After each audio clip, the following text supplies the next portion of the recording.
जय भारत, जय हिंद, वंदे मातरम। साथियों, स्वागत है आपका हमारी रोजाना 10 मिनट 50% की सीरीज की इस क्लास में। चलिए साथियों, स्टार्ट करते हैं अपनी आज की क्लास। पहला प्रश्न आपकी स्क्रीन पे। भारत में सेल समूहों में से गोंडवाना सेलों को सबसे महत्वपूर्ण मानने के लिए निम्नलिखित में से कौन सा तर्क उपयुक्त है? तो देखिए, इनमें भारत का 90% से अधिक चूना पत्थर भंडार पाया जाता है, गलत है। इनमें भारत का 90% से अधिक कोयला भंडार पाया जाता है, ये सही हो जाएगा। तो ऑप्शन नंबर बी जो है अपना सही होगा। फिर नेक्स्ट क्वेश्चन, सुमेलित करना है। दो सूचियाँ दे रखी है, एक तरफ खनन क्षेत्र और दूसरी तरफ जो है खनिज दे रखे हैं। तो देखिए, गुरु महिसानी यहाँ जो है लौह अयस्क निकलता है। तलचर में जो है कोयला निकलता है। जादूगोंडा यहाँ यूरेनियम निकाला जाता है और जावर से जो है शीशा निकलता है। फिर नेक्स्ट क्वेश्चन, भारत में अधिकांश प्राकृतिक गैस का उत्पादन निम्न में से कहाँ से किया जाता है? तो वो होता है दोस्तों बॉम्बे हाई से। फिर नेक्स्ट क्वेश्चन, राजस्थान में बायोमास ऊर्जा की बहुत अधिक संभावना है, क्योंकि इसका क्या कारण है? क्योंकि यहाँ पे जो है पशु उपलब्ध है, जिससे कि गोबर उपलब्ध हो जाता है। कुछ लोगों का सोचना है कि तेज़ी से बढ़ रही ऊर्जा की ज़रूरत पूरी करने के लिए भारत द्वारा थोरियम को नाभिकीय ऊर्जा के भविष्य के ईंधन के रूप में विकसित करने के लिए शोध और विकास करना चाहिए। इस संदर्भ में थोरियम यूरेनियम की तुलना में कैसे अधिक लाभकारी है? मतलब वो लाभकारी अधिक कैसे हो सकता है? तो देखिए, प्रकृति में यूरेनियम की तुलना में थोरियम के कहीं अधिक भंडार है, सही बात है। उत्खनन प्राप्त खनिज से मिलने वाली प्रति इकाई द्रव्यमान ऊर्जा की तुलना की जाए तो थोरियम प्राकृतिक यूरेनियम की तुलना में कहीं अधिक ऊर्जा उत्पन्न करता है, ये गलत हो जाएगा। थोरियम यूरेनियम की तुलना में कम नुकसानदेह अपशिष्ट उत्पादित करता है, तो ये सही हो जाएगा। तो 1 और 3 जो है सही हो जाएंगे, ऑप्शन नंबर सी।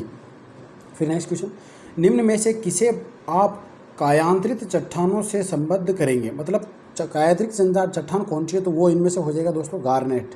फिर नेक्स्ट क्वेश्चन, निम्नलिखित में से कौन सा भारतीय कोयले का अभिलक्षण है? जो भारतीय कोयले का लक्षण है वो बताना। देखिए, उच्च भस्म अंश सही है, निम्न में सल्फर अंश ये गलत हो जाएगा, निम्न भस्म संलग्न तापमान ये सही हो जाएगा। तो 1 और 3 जो है सही हो जाएंगे। फिर नेक्स्ट क्वेश्चन, यहाँ 2 सूचियाँ दे रखी है, एक तरफ खनिज और दूसरी तरफ जो है उसके उत्पादक राज्य दे रखे हैं, तो इनको जो है अपने को मिलाना है। तो लौह अयस्क की बात करें तो उड़ीसा से अधिक निकलता है, तांबा राजस्थान में निकाला जाता है, सोना कर्नाटक के खानों से निकलता है और अभ्रक जो है आंध्र प्रदेश में निकलता है। निम्न में से खनिज संसाधनों की सर्वाधिक संपन्नता जहाँ है वह है, तो वो हो जाएगा दोस्तों आपका कर्नाटक के अंतर्गत जो है सबसे अधिक खनिज संसाधन है। निम्नलिखित में से कौन सा धातु खनिज नहीं है? जो धातु खनिज नहीं है वो है दोस्तों आपका जिप्सम। फिर नेक्स्ट क्वेश्चन, यहाँ 2 सूचियाँ दे रखी है और इन सूचियों को जो है अपने को मिलाना है। पलामू यहाँ अभ्रक है, हजारीबाग बॉक्साइट का उत्पादन होता है, खेतड़ी के अंतर्गत क्या निकलता है? तांबा, और क्योंझर के अंतर्गत मैग्नीज निकाला जाता है। फिर next question, 14 NEMP blocks, 1 JV blocks, 2 nomination blocks एवं 4 CBM ब्लॉक्स संबंधित हैं। कई बार रिपीट हुआ प्रश्न दोस्तों, ध्यान से देखना, ये पेट्रोल अन्वेषण से जो है संबंधित हैं। नून माटी का तेल शोधक कारखाना अवस्थित है, तो ये जो है असम राज्य में है। फिर नेक्स्ट क्वेश्चन, भारत में शक्ति खंड में ऊर्जा स्रोतों के भाग का सही क्रम है, मतलब क्रम में जमा के बताना अपने को। तो देखिए, तापीय सबसे पहले हो जाएगी, फिर जलीय, आणविक और वायु हो जाएगी। ऑप्शन नंबर ए सही हो जाएगा। अभ्रक का सबसे बड़ा भंडार कहाँ है? तो वो भारत के अंतर्गत ही है। फिर नेक्स्ट क्वेश्चन, पश्चिम बंगाल में रानीगंज का संबंध है, तो ये कोयला क्षेत्रों से जो है इसका संबंध है। आंध्र प्रदेश में अनंतपुर जिला किसके लिए प्रसिद्ध है? तो ये जो है सोने के लिए प्रसिद्ध है। भारत का सबसे महत्वपूर्ण खनिज युक्त रोग तंत्र है, तो वो है दोस्तों धारवाड़ तंत्र की चट्टानें। विंध्य शैलों में जिसके वृहद भंडार पाए जाते हैं वह है, तो वो है दोस्तों आपका चूना पत्थर। फिर नेक्स्ट क्वेश्चन, भारत के निम्न में से किस भाग में खनिज संसाधनों के सबसे बड़े भंडार हैं? तो वो भंडार है दोस्तों दक्षिण पूर्व में। फिर नेक्स्ट क्वेश्चन, भारत के किस राज्य में चांदी उपलब्ध नहीं होती है? तो इनमें से देखा जाए तो गुजरात के अंतर्गत जो है चांदी उपलब्ध नहीं होती है। मलाज खंड किस खनिज उत्पादन से संबंधित है? तो ये जो है दोस्तों तांबा से संबंधित हैं। निम्नलिखित में से किस राज्य में तांबा का सबसे अधिक भंडार है? तो वो अपने राजस्थान के अंतर्गत ही है। फिर नेक्स्ट क्वेश्चन, यहाँ 2 सूचियाँ दे रखी है, एक तरफ कोयला क्षेत्र और दूसरी तरफ जो है उनकी अवस्थिति बतानी है। तो देखिए, तालीचर ये महानदी घाटी के अंतर्गत पड़ता है, कर्णपुरा ये दामोदर घाटी में पड़ता है, और फिर आ जाएगा आपका सिंगरौली पड़ेगा आपका सोन घाटी में, और सिंगरेनी जो है गोदावरी घाटी में पड़ता है। फिर नेक्स्ट क्वेश्चन, झारखंड में कोयला की खानें स्थित है, तो ये झरिया के अंतर्गत स्थित है।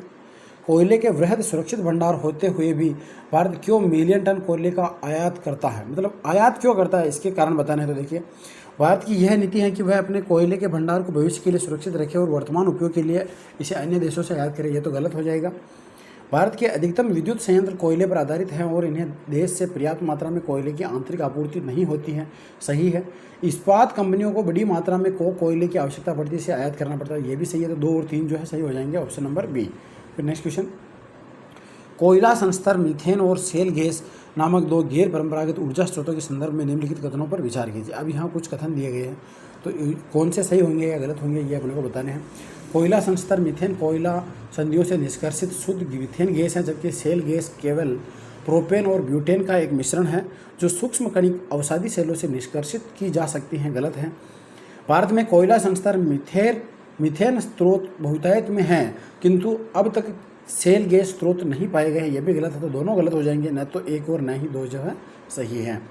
भारतीय कोयला उद्योग की निम्नलिखित समस्याओं पर विचार कीजिए। अब कुछ समस्याएं दे रखी हैं इन्होंने, उनको अपने को देखना है। निम्न कोटि का कोयला एवं कोयला संचलन में बाधा, सही है। धुलाई संस्थानों की उपयोग क्षमता में कमी, ये भी सही है। कोकिंग कोयला के आयात पर बढ़ती निर्भरता, ये भी सही है। और कार्य संचालन कीमतें, ये भी सही है। तो चारों सही हो जाएंगे, 1, 2, 3 और 4। फिर नेक्स्ट क्वेश्चन, नाभिकीय शक्ति स्टेशन राउतबाटा किस राज्य में है, तो ये अपने चित्तौड़गढ़ राजस्थान के अंतर्गत स्थित है। फिर नेक्स्ट, सुमेलित करना है, यहाँ 2 सूचियाँ दे रखी है। तो देखिए, ब्रजराजनगर जो है दोस्तों आपके पड़ जाता है कागज़ के लिए प्रसिद्ध है। कैमूर ये सीमेंट के लिए है। हल्दिया पेट्रो रसायन और फूलपुर जो है उर्वरक से संबंधित है। निम्नलिखित में से किस एक में कार्बन की उच्चतम प्रतिशत मात्रा पाई जाती है, तो वो हो जाएगा आपका एंथ्रेसाइट। फिर नेक्स्ट क्वेश्चन, विश्रामपुर जिसके खनन के लिए प्रसिद्ध है वह है, तो वो हो जाएगा दोस्तों आपका कोयला। फिर नेक्स्ट क्वेश्चन, छोटा नागपुर पठार जिस संसाधन में समृद्ध हैं वह है, तो ये पठार जो है दोस्तों खनिजों के लिए समृद्ध हैं। निम्नांकित में से किस देश के सहयोग से ओबरा ताप विद्युत केंद्र की स्थापना की गई थी, तो ये की गई थी दोस्तों रूस की सहायता से। फिर नेक्स्ट क्वेश्चन, केरल के कई भागों की समुद्र तटीय बालू में निम्नलिखित पदार्थों में से कौन से पाए जाते हैं। अब देखिए क्या क्या पाए जाते हैं वो बताने, इल्मेनाइट, जिरकॉन, सेल्मेनाइट और टंगस्टन। तो टंगस्टन नहीं पाया जाता है, 1, 2 और 3 जो है सही हो जाएंगे। निम्नलिखित में से कौन सुमेलित नहीं है, जो गलत है वो बताना है। आंवला उर्वरक सही है। नेपानगर कागज़ के लिए सही है। सिंदरी तांबा गलत हो जाएगा, तो ऑप्शन नंबर सी जो है अपना सही हो जाएगा। निम्नलिखित में से किस एक के लिए सतारा प्रसिद्ध है, तो सतारा जो दोस्तों पवन ऊर्जा संयंत्र के लिए प्रसिद्ध है। निम्नलिखित कथनों पर विचार कीजिए। अब यहाँ कुछ कथन दिए हुए हैं, जो सही है गलत है वो बताना है। प्राकृतिक गैस गोंडवाना संस्करण में पाई जाती है, गलत है। अभ्रक प्रचुर मात्रा में कोडरमा में पाया जाता है, सही है। धारवाड़ खनिज तेल के लिए प्रसिद्ध है, गलत है। तो 2 सही है केवल, तो ऑप्शन नंबर बी जो है अपना सही हो जाएगा। निम्नलिखित कथनों में से कौन सा एक सही नहीं है, जो गलत है वो बताना है। केरल भारत में प्राकृतिक रबर का सबसे बड़ा उत्पादक है, सही है। नेवेली तमिलनाडु का एक प्रमुख तापीय शक्ति उत्पादन क्षेत्र है, ये भी सही है। रत्नागिरी बॉक्साइट खनन क्षेत्र कर्नाटक में स्थित है, ये गलत हो जाएगा, तो ऑप्शन नंबर सी जो है अपना सही हो जाएगा। भूतापीय ऊर्जा पर आधारित मणिकर्ण बिजली संयंत्र किस राज्य में स्थित है, तो ये जो है दोस्तों हिमाचल के अंतर्गत स्थित है। निम्न में से कौन सा सही सुमेलित नहीं है, अब इनमें से जो गलत है वो बताना है। मणिकर्ण हिमाचल प्रदेश सही है। ज्वालामुखी जम्मू कश्मीर देर का, जो कि गलत हो जाएगा क्योंकि ये जो है हिमाचल प्रदेश में है, ऑप्शन नंबर बी। फिर नेक्स्ट क्वेश्चन, निम्नलिखित में से ऊर्जा का कौन सा स्रोत व्यावसायिक स्रोत नहीं है, तो वो हो जाएगा आपका बायोगैस, ऑप्शन नंबर डी जो है सही हो जाएगा। ऊर्जा गंगा परियोजना के लिए निम्नलिखित में से कौन से कथन सही हैं, जो सही हैं वो बताना है। यह गैस पाइपलाइन परियोजना है, सही है। इसे अक्टूबर 2016 में आरंभ किया गया, ये भी सही है। यह ईरान से भारत तक फैली, ये गलत हो जाएगा, तो केवल 1 और 2 जो है सही हो जाएंगे, ऑप्शन नंबर बी सही हो जाएगा। नीचे 2 कथन दिए गए हैं, एक कथन है और दूसरा जो है उसका कारण है, तो अपने को बताना कि क्या सही या गलत है। तो देखिए, गोंडवाना सेल समूह भारत का लगभग 95% कोयला प्रदान करता है, सही है। अधिकांश लोह धात्विक और अलोह धात्विक खनिज धारवाड़ सेल समूह से संबंधित है, दोनों सही है, लेकिन ये इसका स्पष्टीकरण नहीं कर रहा है, तो सही हो जाएंगे दोनों। तो ये थी दोस्तों अपनी रोजाना 10 मिनट 50 मिनट की सीरीज़ की आज की क्लास। आशा करता हूँ आपको क्लास पसंद आई होगी। अगर क्लास अच्छी लगी हो तो लाइक शेयर और सब्सक्राइब जरूर करें। धन्यवाद।